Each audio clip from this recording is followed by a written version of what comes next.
Bonjour à tous, notre invité politique sur LCI Radio Classique ce matin, c'est Jean-Paul Huchon, le président de la région Île-de-France. Bonjour Jean-Paul Huchon. Bonjour. Merci d'être avec nous. Alors avant de parler de l'avenir des régions, de votre région, des économies qu'il faut vous faire faire, car vous êtes finalement un des principaux accusés de les excès de la dépense budgétaire, les régions, pas vous personnellement, mais on va en parler.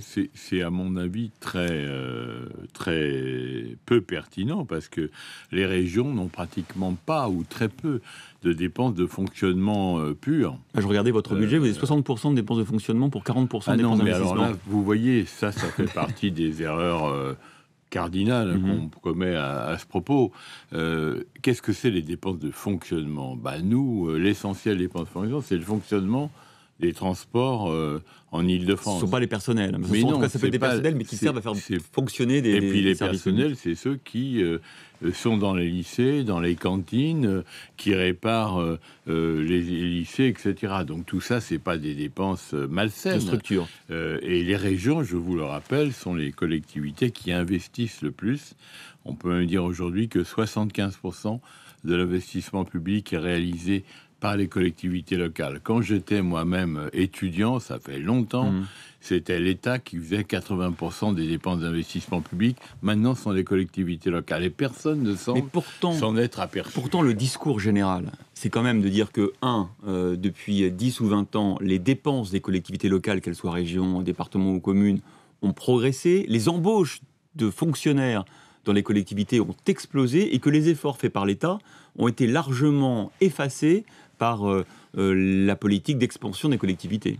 Et j'ai lu ça, mais il ne faut pas oublier que quand vous êtes responsable d'une collectivité locale, que vous créez une crèche parce qu'il n'y a plus de place dans les crèches, que vous implantez des écoles maternelles parce qu'elles explosent, etc., parce qu'il y a une pression démographique qui continue à exister, vous ne faites pas des dépenses inutiles. Pourtant, vous demandez de faire 11 milliards d'économies. Alors, c'est quoi les 11 milliards de dépenses inutiles qu'il va falloir faire ? Pour l'essentiel, ça sera la réduction du train de vie des collectivités locales. Vous reconnaissez quand même qu'il y avait donc des dépenses de structure excessives.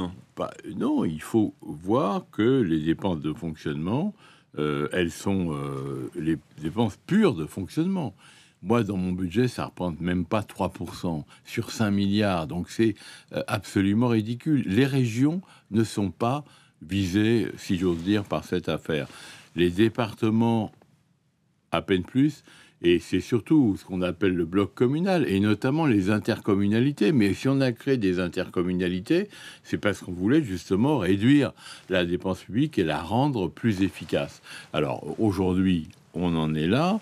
Et de toute manière, ce qu'il faudrait regarder d'abord, parce que j'imagine que vous pensez qu'il y a des doublons, des concurrences, etc. Alors, on vous a beaucoup reproché à vous, par exemple, d'avoir créé des structures, d'avoir développé la politique régionale à l'international, alors qu'il n'y est pas forcément... La politique régionale à l'international, pour la première région d'Europe qui fait 31% du PIB de la France toute seule, ça représente même pas 8 millions d'euros, c'est-à-dire ce n'est même pas 0,05 de mon budget.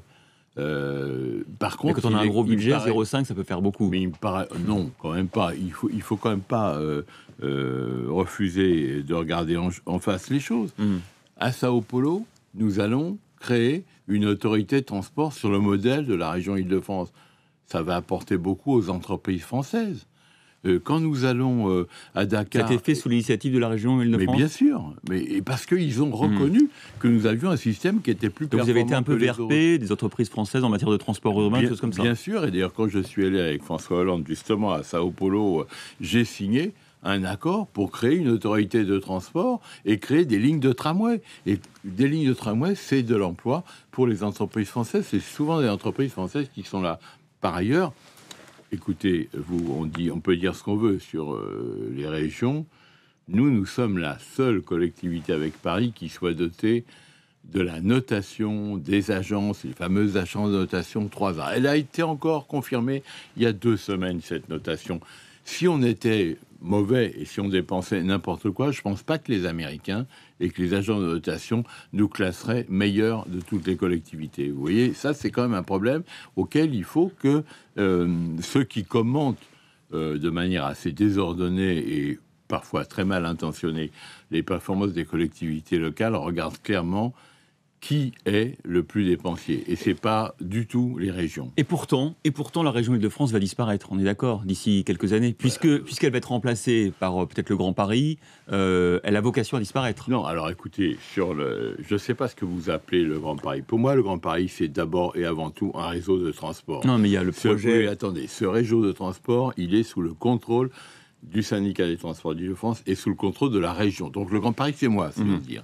Par conséquent, ne me dites pas qu'on va disparaître. Deuxièmement, le Grand Paris, c'est, disons, la métropole. Tout à fait. Ça ne concerne que 4 départements à l'intérieur de la région. On ne va pas superposer. Il y avait Paris, il y avait les départements, il y avait la région. On ne va pas remettre encore une métropole en plus. Il faudra supprimer des étages, non? Ça, c'est ce qu'ont fait les parlementaires. Le Premier ministre Manuel Valls a compris assez bien tout ça, il a envisagé la suppression des départements. Et plus qu'envisagé, puisque la semaine dernière, nous sommes allés le voir avec les régions. Il y avait les départements qui étaient dans son bureau, comme chez le dentiste, juste avant nous. Je ne crois pas qu'ils soient sortis très contents, parce que le Manuel leur a dit, oui, il y a un étage probablement aujourd'hui de trop. Il faut regarder si c'est la même chose en territoire urbain ou en territoire rural, parce que dans la ruralité, il y a besoin quand même aussi de proximité. Donc, il n'y aura pas un étage de plus. Et la métropole doit s'occuper... Donc, il y aura métropole et région, on gardera les deux ? Évidemment. Vous ne pouvez pas transférer le STIF à la métropole ? Non, mais là, je ne comprends pas votre raisonnement. Mais parce que les Français s'étonnent qu'on multiplie le millefeuille administratif. La métropole, elle est sur Paris et 3 départements de la région, de la petite couronne. Elle s'occupe de logement. Elle ne s'occupe pas ni de transport, on peut s'occuper de deux choses à la fois. On peut s'occuper.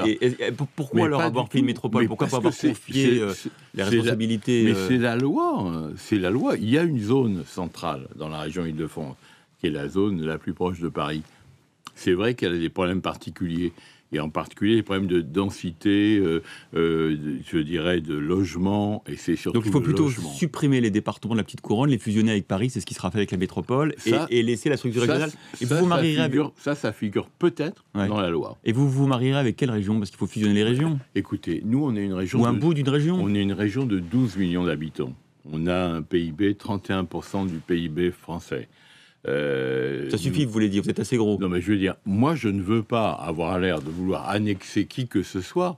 Par contre, ce qui se passe, c'est que nous avons, avec beaucoup d'autres régions, des accords de coopération importants et budgétairement importants. Le canal Seine-Nord, il ne se fera pas sans la région Île-de-France associée à la Picardie et le Nord-Pas-de-Calais. C'est nous qui allons porter l'essentiel du financement. Ça, c'est un projet commun.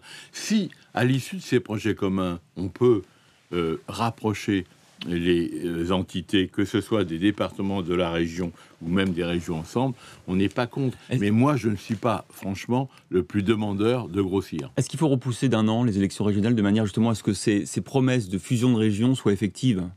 Si on veut faire les choses bien, c'est-à-dire donner le temps à la concertation de se dérouler, trouver la bonne carte pour rassembler les régions ou les départements, etc., il faudrait sans doute du temps. Mais le Premier ministre a dit qu'il a cité la date des élections régionales comme inchangée. Donc la question doit être en débat, j'imagine, on verra bien.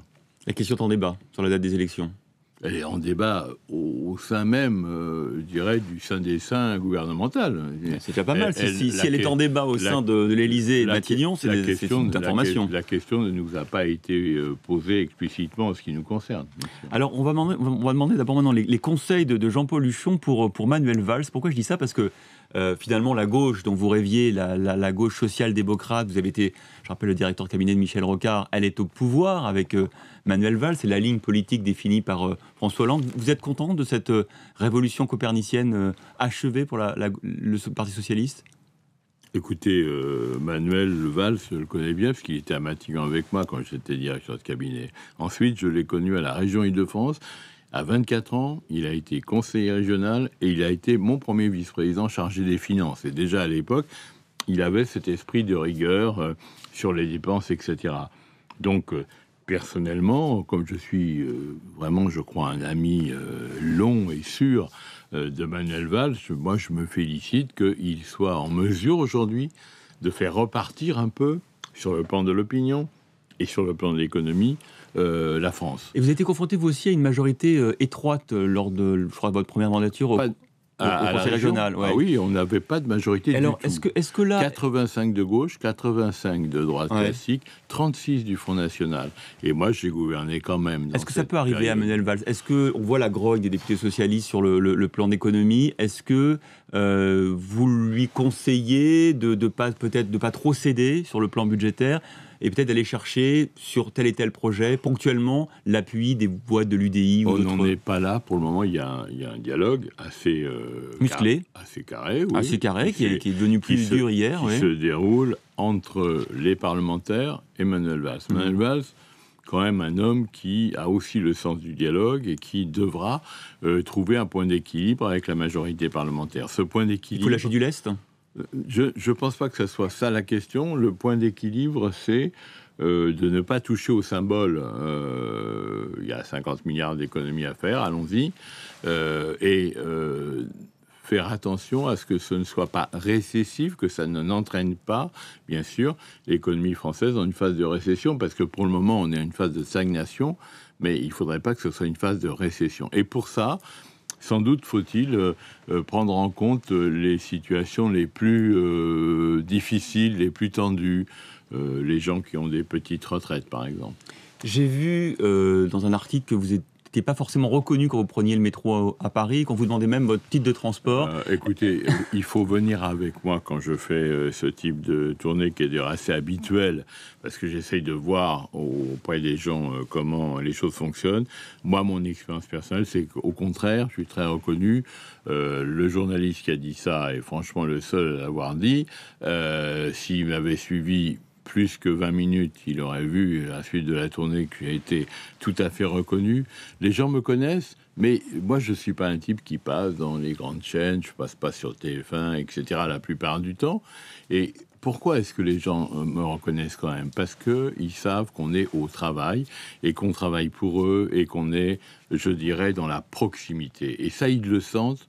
Et ils le reconnaissent. Et vous savez, quand vous êtes un élu, même d'une très grande collectivité comme Île-de-France, ce que les gens veulent, c'est d'être entendus, écoutés et qu'on puisse parler très directement aux dirigeants. Vous représenterez en 2015 aux élections? Je suis en plein travail en ce moment, comme vous voyez, la décentralisation, le changement de géométrie des régions, la métropole. Donc c'est un oui. Vous travaillez pour le prochain mandat? Mais je travaille pour le moment et ce n'est vraiment pas d'actualité de poser la question de la candidature. Votre sourire dit quand même que vous en avez envie. Jean-Paul Huchon, président de la région Île-de-France. Merci d'avoir été avec nous sur Radio Classique LCI.